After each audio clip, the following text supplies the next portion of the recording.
Bueno, vamos a hacer una introducción al crimen organizado como forma de poder paralelo. El crimen organizado no es simplemente un conjunto de bandas delictivas. En las Américas del Sur actual, incluyendo nuestro país, Uruguay, es una estructura sistemática compleja, asimilada e incrustada en los órganos del Estado, que se manifiesta, vamos a decir así, en 3 niveles. Nivel 1, nivel visible, operativo, narcotráfico, contrabando, trata, sicariato, corrupción policial. Nivel 2, estructural, ¿verdad? Institucional, complicidad judicial, penetración legislativa, financiamiento de campañas políticas. Y el nivel 3 viene a ser ideológico, discursivo, manipulación mediática, control cultural, legitimación ideológica de orden, de lo que sería el orden injusto, ¿verdad? De estas 3 maneras opera, vamos a decir así, el crimen organizado. Desde una perspectiva jurídico-filosófica nos enfrentamos a un Estado de Derecho vacío, vacío desde adentro, tal como advertía Luigi Ferrajoli. Se produce una, vamos a decir, disociación entre legalidad formal y legalidad sustancial. La ley se cumple, pero no sirve al servicio de la justicia ni al pueblo. ¿Sí? Eso tiene que quedar claro. La ley que tenemos hoy, sí, se cumple, pero no al servicio de la justicia, tampoco al servicio del pueblo. Crimen organizado en la Constitución y la política, lo podemos ver. La Constitución uruguaya y su debilidad frente al poder fáctico. Vemos que la Constitución de Uruguay del año 1967, reformada varias veces, reconoce un Estado democrático de derecho, pero no prevé defensas adecuadas frente a la captura internacional de grupos mafiosos. Ejemplo, tenemos el artículo 82, que establece la separación de poderes, pero no garantiza independencia judicial real. Existe presión política sobre fiscales y jueces. El artículo 29 consagra la libertad de expresión, pero los monopolios mediáticos distorsionan la opinión pública. ¿Se comprende? Como diría Carl Smith, quien controle el estado de excepción controla el orden político. Las redes criminales, narcopolítica, corrupción financiera, imponen excepciones a la ley con apariencia de normalidad. ¿Sí? Penetración política. El crimen organizado no solo corrompe, sino que fabrica el poder político. Y esto se ve en financiamiento ilegal de campañas, en designaciones judiciales con padrinazgos partidarios, conveniencia con empresarios y monopolios. Entonces, en teoría política, esto se explica con el concepto de Estado dual. Ernst Fraenkel, uno es normativo visible y el otro prerrogativo oculto, mafioso. Ambos operan en simultáneo.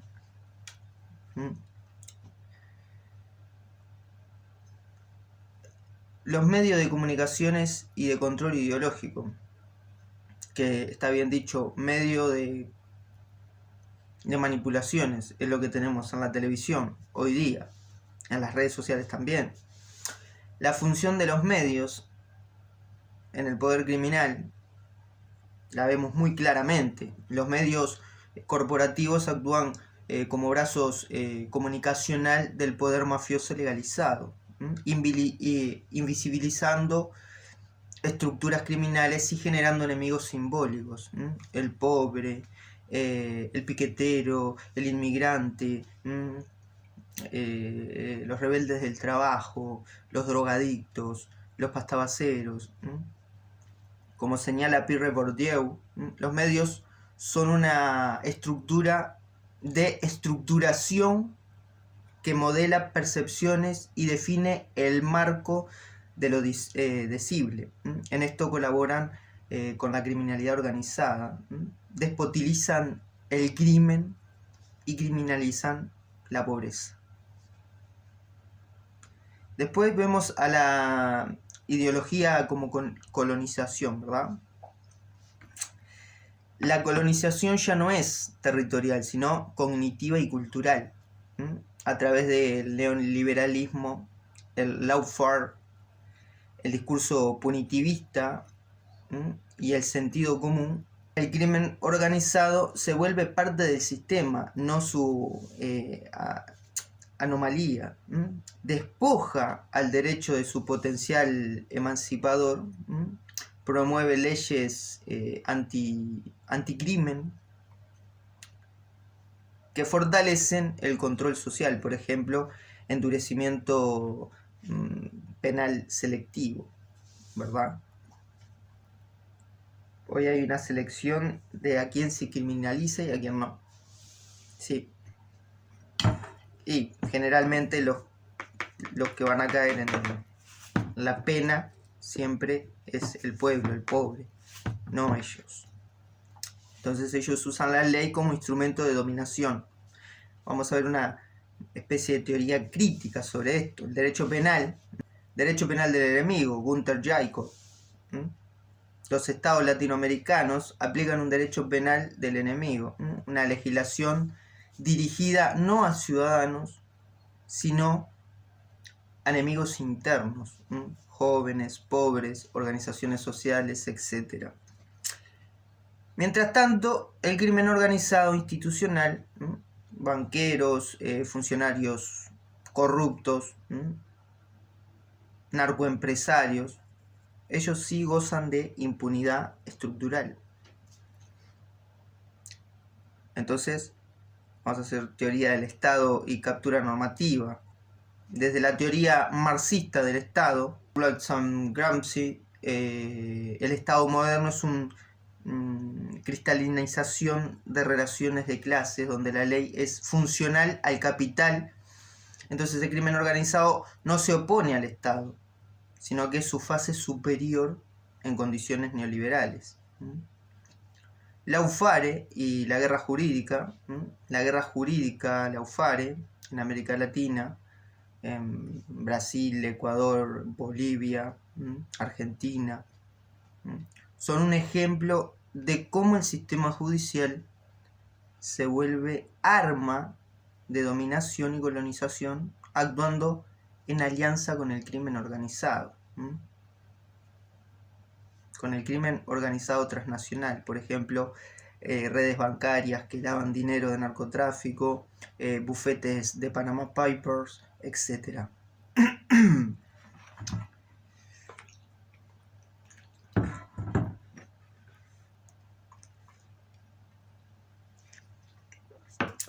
Entonces lo que tenemos es la colonización a través del crimen organizado, ¿sí? La verdadera colonización de hoy no viene con ejércitos, con armas, revoluciones, sino con tratados de libre comercio, deuda externa, organizaciones supranacionales, ONG, colonias, inteligencia extranjera y redes criminales que actúan como proxies. Para poner algunos ejemplos, tenemos, por ejemplo, la DEA en Sudamérica. Combate cárteles, los carteles de narcotráfico, pero también operan redes de influencia. Tenemos el Banco Mundial, FMI, imponen reformas estructurales que destruyen el tejido estatal y facilitan el crecimiento de redes mafiosas privadas. Tenemos zonas francas y puertos privados, Uruguay incluido, ¿verdad? Permiten operaciones de narcotráfico legalizado. Entonces, ¿qué hacer frente a esto? Que es muy complicado. Desde una mirada filosófica del derecho, vamos a decir, primero, recobrar la función crítica del derecho. Debemos recobrar esa función crítica del derecho. El derecho no debe ser un instrumento del orden, sino una herramienta de transformación social. Roberto Lirio Firlo. Para eso se necesita formación crítica, criminología crítica, filosofía política, control ciudadano del sistema judicial,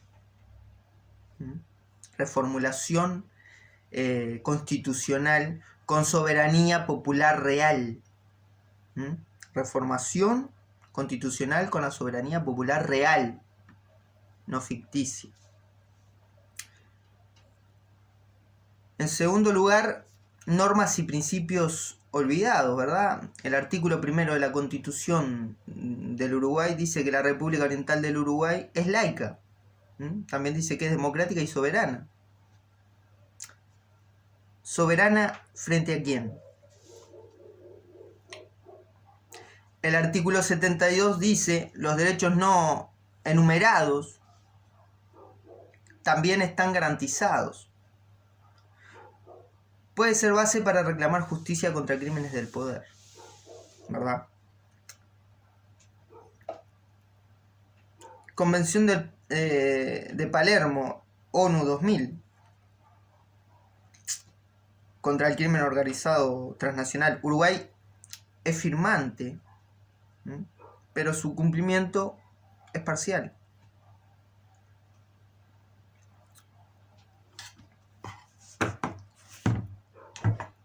Este es un tema muy complejo. Los invitaría para que se familiaricen más sobre estos temas, a que se informen, a que lean. Pueden leer para informarse sobre este crimen organizado. Pueden leer, por ejemplo, un libro de Zaffaroni y Eugenio Raúl, La cuestión criminal, se titula. Yo qué sé, pueden leer Ferrajoli Luigi, Derecho y Razón.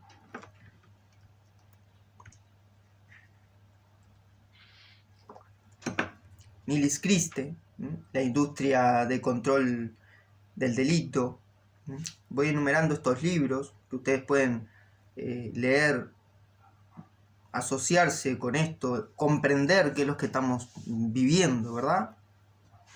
Pablo Galeán de Palermo, Uruguay, Derecho Penal y Democracia. Boaventura de Sousa Santos, El fin del imperio cognitivo. Recomiendo esa lectura. Alaizu Point, se titula El espíritu de Filadelfia, cómo el neoliberalismo vació al derecho. Gramsci, Antonio, Cuaderno de la cárcel, Hegemonía cultural. Voy a ver si les puedo dejar los nombres en la descripción del video para que ustedes lo encuentren, lo compren, lo adquieran. Mark Carr, el 18 Brumario de Luis Bonaparte, como el crimen se institucionaliza, ¿verdad? Naomi Klein, La doctrina del shock. Bueno, en fin, pueden buscar un montón de material.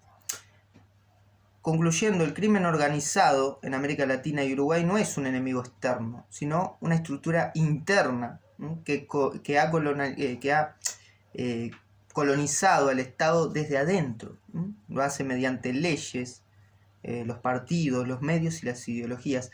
El desafío es reconstruir una cultura jurídica crítica que permita desenmascarar la legalidad del crimen y reivindicar la justicia desde abajo.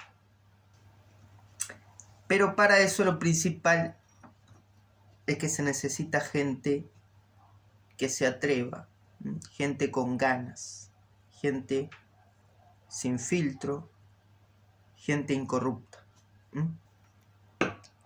Y creo que el Uruguay está empezando a ver un aroma a gente leal.